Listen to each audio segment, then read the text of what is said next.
ലോക സർവമത സമ്മേളനത്തിൽ പങ്കെടുക്കാനായി റോമിലെത്തിയ പാണക്കാട് സയ്യിദ് സാദിഖലി ശിഹാബ് തങ്ങൾ ഫ്രാൻസിസ് മാർപ്പാപ്പയുമായി കൂടിക്കാഴ്ച നടത്തി.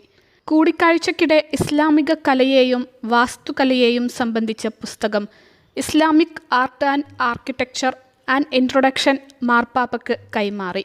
സ്നേഹത്തിൻ്റെയും സാഹോദര്യത്തിൻ്റെയും മനോഹരമായ ഫ്രെയിമുകളിൽ ഒന്നായി സംഗമം മാറി. ലോക സർവമത സമ്മേളനത്തിൽ പങ്കെടുക്കാൻ നവംബർ 27-നാണ് സാദിഖലി ശിഹാബ് തങ്ങൾ റോമിലേക്ക് പുറപ്പെട്ടത്. ശിവഗിരി മഠം സംഘടിപ്പിക്കുന്ന പരിപാടിയിൽ ഇന്ത്യയിൽ നിന്നുള്ള പ്രതിനിധിയായാണ് സാദിഖലി തങ്ങൾ പങ്കെടുത്തത്. പരസ്പര സ്നേഹത്തിൻ്റെയും സാഹോദര്യത്തിൻ്റെയും അനർഘമായ നിമിഷങ്ങളായിരുന്നു കൂടിക്കാഴ്ചയെന്നും മനുഷ്യർ ആശയവ്യത്യാസങ്ങളുടെ പേരിൽ വെവ്വേറെ കളങ്ങളിലേക്ക് ചുരുങ്ങിക്കൊണ്ടിരിക്കുന്ന ലോക സാഹചര്യത്തിൽ പാരസ്പര്യത്തിൻ്റെയും സഹവർത്തത്തിൻ്റെയും സന്ദേശം പകരുന്ന ഓരോ കൂടിക്കാഴ്ചയും പവിത്രമാണെന്നും തങ്ങൾ പറഞ്ഞു.